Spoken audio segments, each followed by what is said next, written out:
Hello and welcome to Kickback with Kelly and Barbara. It's your Wednesday edition. And how you doing? Hump day. How you feeling? I'm tired. I'm back to teaching classes now, and I completely forget the amount of energy that you expend teaching 3 classes in one day. And I've got, Yeah, you can I'm tell the I'm a little you're bit bit huskier hoarse today. I'm like, hey girl, what's up?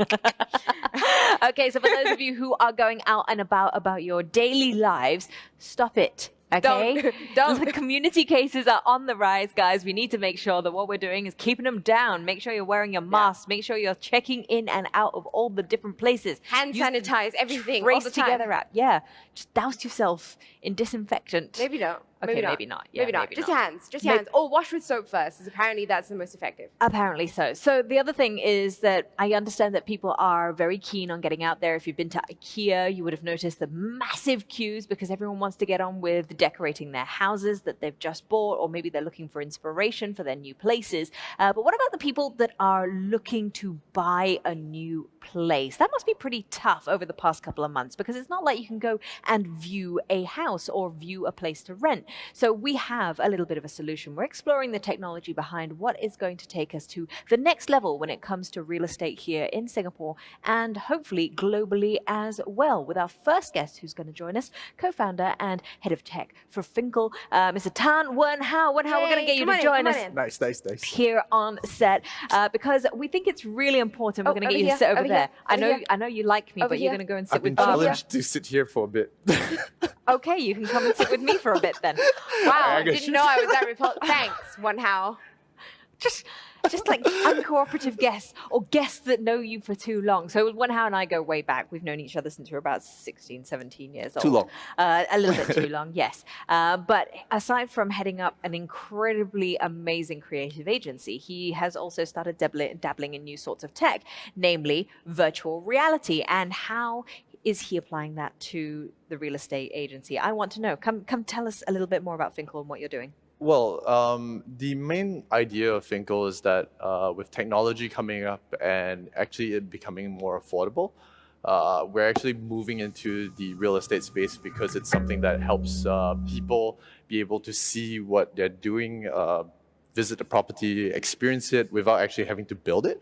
So there's a lot of effective ways to save money and cost, at the same time allowing people to really experience the size of the place, get a good grasp of where they are. So here you can see one of our partners demoing the unit, and then this is actually a property.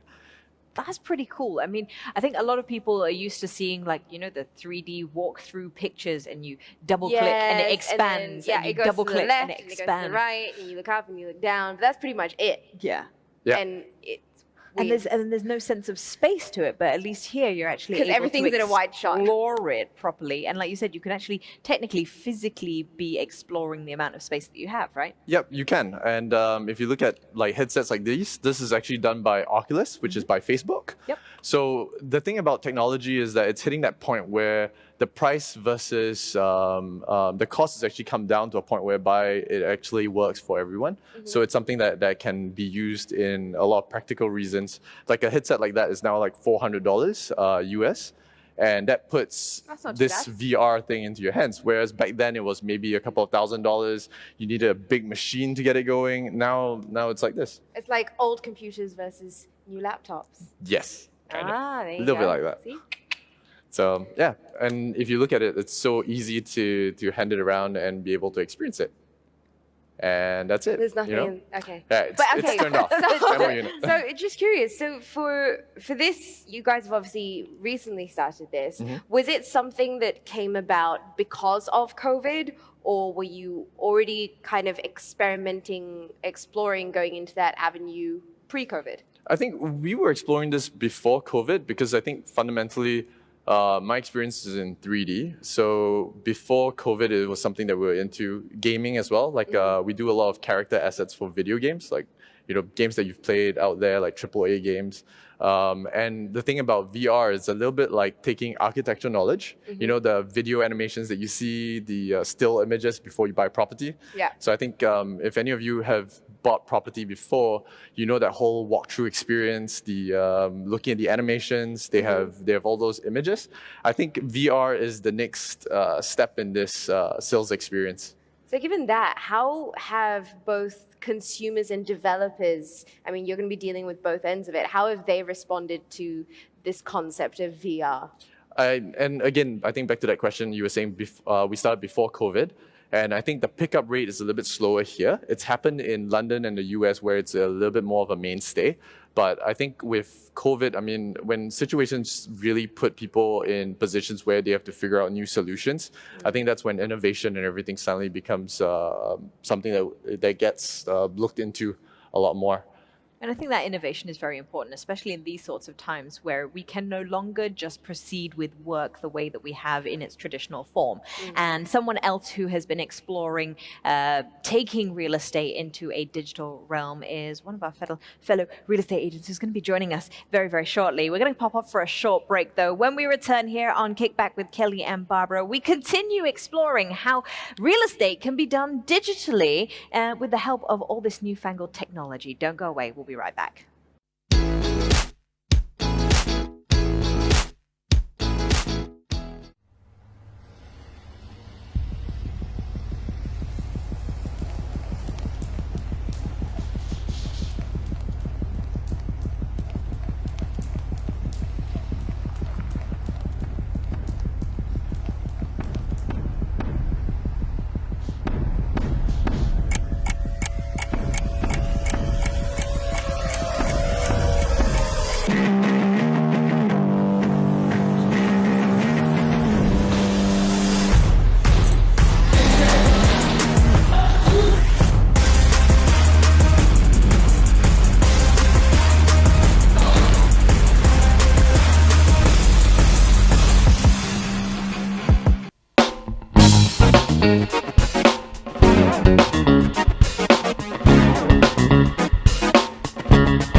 One section, which is a 3-room flat here. I absolutely love that. I was like going to say, you cannot control yourself. She's just like, Welcome back to Kickback with Kelly and Barbara. We now have our second guest in studio with us. Welcome. We've got Heikal Herohomes. I didn't want to make sure that I didn't get your name wrong. Heikal Herohomes, the Senior Associate Marketing Director of Hero Homes. So the video that we just saw isn't actually new. I mean, a lot of real estate agents have started doing, obviously, the walkthrough videos and stuff like that nowadays. But that was actually something in 2018 that was done. So you've been ahead of the game quite a while ago. Talk to us. So when did you guys start doing these digital videos? Actually, just at the time, around 2018, 2017, we started to experiment with video marketing to stand out from the market because there's so many agents in the market. So that was really just a marketing angle, going through videos, talking about issues of properties, talking about going down to the houses itself to show our clients' houses that we are selling. So I think it's been quite a while. It's been a long journey. We've seen other agents picking up pace as well in terms of video marketing. Copycat. To be fair, we copied from the ideas from US as well. So I think we're just trying to make it a Singaporean thing after a while. Make it our own. No, I think it's very important. I mean, when we were looking for our new house sometime last year, we were looking at photos, and you really can't quite get a sense of a place from just a photo. So actually seeing those video walkthroughs, I found really, really helpful because then at least you're able to explore the space a little bit more. You got to see a little bit more about how it could be dressed up, and just you guys just selling it with your personality. I mean, it really helps that you're well-spoken, because I've seen some of the videos out there. They ain't as smooth and polished, but you've actually managed to corner this market. You're very, very good at selling. You're good at selling. I guess being able to talk freely in the videos does help with our brand as well. But otherwise, I guess it's really becoming a norm. And if you see our first generation videos, our first 10 videos, I will be laughing at myself as well. So it does come with a bit of practice. You do get better. For sure. After doing 100 videos today, I'm still nervous every time before I start any form of recording, but we just have to do it over and over again. So let's talk about the stats then. Obviously, when COVID hit, there was a big impact on the property market. I mean, you got some of the statistics for the property market? 10% drop in sales, but the prices went down by like 1%. Right. And was this something that you had noticed in your sales? Like, I mean, obviously, you're not going to get those people that are walking through, but if you've got the digital platform already cornered, then you were still able to kind of sell, were you? Yeah. So, of course, I guess for everyone, for the first 2 weeks of the circuit breaker, I think we all weren't too sure what's happening. So I think I don't think anyone sold anything in the first 2 weeks, but after that, people just realized that, hey, example for someone who just sold their property days before the circuit breaker implemented, because we weren't given any much warning, right? And then they have to find a place almost immediately, but because of circuit breaker, they can't go out. So what next? So after a while, we all realized that, hey, the way to move forward would be through videos, through Zoom home tours as well. And the first batch of buyers who took action, they were the ones who managed to get the prettiest, the handsomest properties in the market, because now you're buying houses through photos, through videos only. So those that can stand out through staging, and developers also have entered the game by preparing some form of very similar virtual tours as well, very high-end nowadays, and we are selling through that kind of platform in today's market. So that whole increase then, is that something that you're seeing as well? A lot more interest in developers saying, I think we're ready and we're good for this now. Yeah, everyone's looking into it now. And I think another interesting fact, I was doing my studying last night, a lot of HDB resale value has, resale houses has actually reduced because people can't actually go out and see it due to circuit breaker. But a lot of people actually don't mind looking at a 3D house and looking at the blueprints and everything and actually purchasing from there. Because one thing good is that it is actually it's almost like a contract. So what you see and what you're buying is one for one. So that's where it's working. So a lot of interest has been picking up actually. I feel like it's difficult, right? Because even if you were to come to me and let's say I wanted to rent an apartment, I would feel very hesitant. Like, yes, you can do the VR. Yes, we can do like a Zoom call and show me, but you need to see it. I need to see if there is like mold in a corner. I need to see if like the cupboards are a little bit jacked out. Like, how much renovation do I need to do? You want to know who's your neighbor and all that. You want to know who's your neighbor. Are they noisy? Yeah. All these different things that it's almost like so many conversations that we've had on the show. For example, people buying food online, like fruits.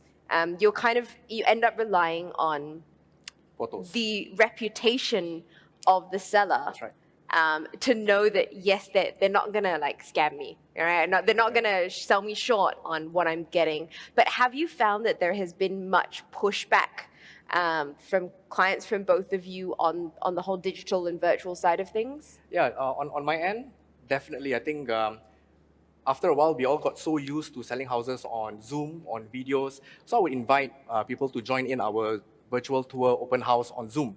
And then they will they will reply saying that, you know what, I can view, but I will not buy until the circuit breaker is over. So as much as they are open to see all this media, they won't. They want to touch. Yeah, but on what Wen Hao mentioned just now, you're buying of blueprints, of floor plans. Actually, it's a very common thing even before COVID-19. Because, for example, there are some properties where they are sold by the developers, the show flat has closed. So people are buying off floor plan, basically black lines on paper. That's it. That's all you're seeing. That's true, actually. And this is Now that you not mention just that. in recent times. When I first joined the industry in 2010, we were already selling houses based on floor plans And I think alone. to that point, that's where VR and everything kind of comes in, right? Because I've done my, like, gone out and tried it as well. Like, they show you floor plans and they expect you to be able to know things like, they will whisper to me like, oh, the ceiling is a little bit higher for this, it's a little bit lower. Yeah. You can't see that from a plan.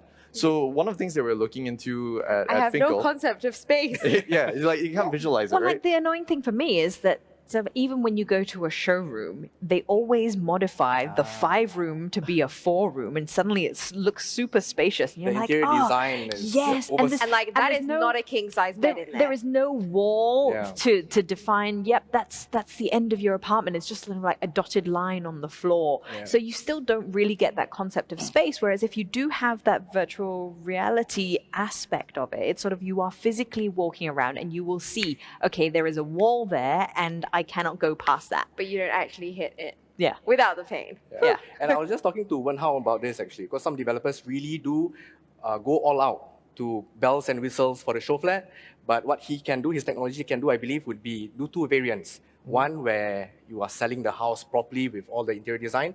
One where it's just 4 Bare walls. bones. Then you can really Exactly, make a decision without any emotions. Yep. Yeah. It removes all that marketing fluff, like, Yep. you know, decorations and Very everything important, else, and actually. also allows them to, with a single click, look at what that property actually, that space actually Yeah. is, and look for that potential. And I think in terms of a lot of developers, they tend to still build like, so before COVID, right, we're not trying to remove the idea of being able to go down on site and look at a location and actually be able to touch and feel, but we were trying to aid in that sales process, because usually they only can afford maybe 1 or 2 of the units. I was just going to say, you only ever see Yeah. like a sample of a 3-room, a 4-room, and maybe a studio, for example. But then what if you wanted to buy a different configuration? What if you wanted to see And something then else? Heikal comes out, says hi, Yes. and then he uses this, and then he says, which other units would you like to explore? Yeah. And this basically becomes like a portable showroom in a way. Yeah. And it has so much ways to be able to Why do show I feel you like this everything is a sales pitch? To each other. Yeah. Very for his technology. It should be in Singapore already by now. I'm very sure in a few years' time it will be a very staple in One house like I property have to wait industry. for a few years. Yeah. So I was hoping for like next month. So then I have a question. Heikal, is this something that you would take up now? Do you think? Definitely. I mean, where we are today is probably one step below what Wen Hao is working on. So, if, again, once I can go to the show flat, take out the machine, tell my clients that, hey, this is a 3-room unit, but you are a bit suspicious of the full. I mean, when you see it, with Everything is in a wide angle lens online also. yeah, but when you get to see in a different variant where it's just, I really believe that to be able to see the property without any interior design will really help the buyer. Because as much as we all feel that, I won't fall for marketing ploys, I won't fall for all these bells and whistles, but when you step into the show flat, I've seen so many times, it becomes a very emotional push to buy the property. So just to wrap Yeah. us up then, top number 1 tip that you may have for someone who is looking to buy a house in these times? Right.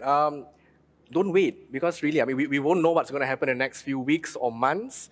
If there's something that you see that you like, if you can view it in person today, by all means. But otherwise, get prepared to enter the new norm where we sell and buy houses through viewings through videos only, and maybe through virtual platforms as well. That means as a property agent, I get to sell houses in my bed.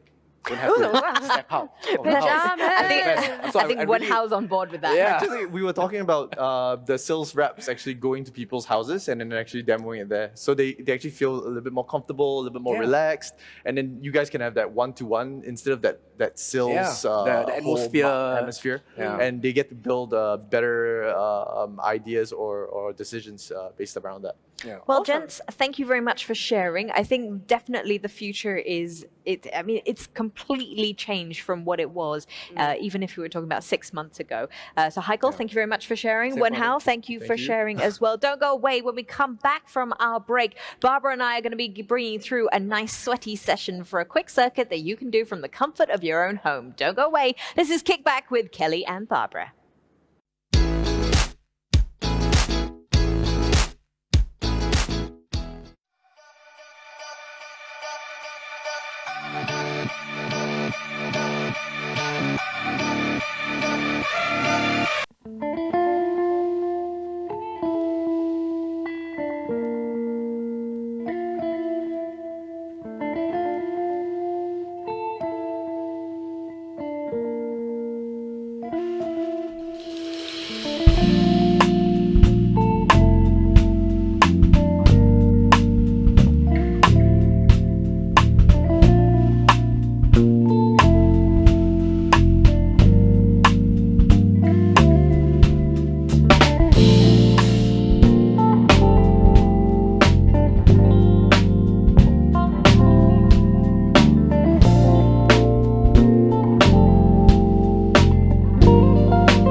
with Kelly and Barbara. I got it first. It was a race. Yeah, it was. It was a race. You know what? It's going to be a race as well to make sure that you're getting your core nice and activated. We're going to be showing you a quick workout that you can do from the comfort of your own home to work your obliques and your abdominal muscles.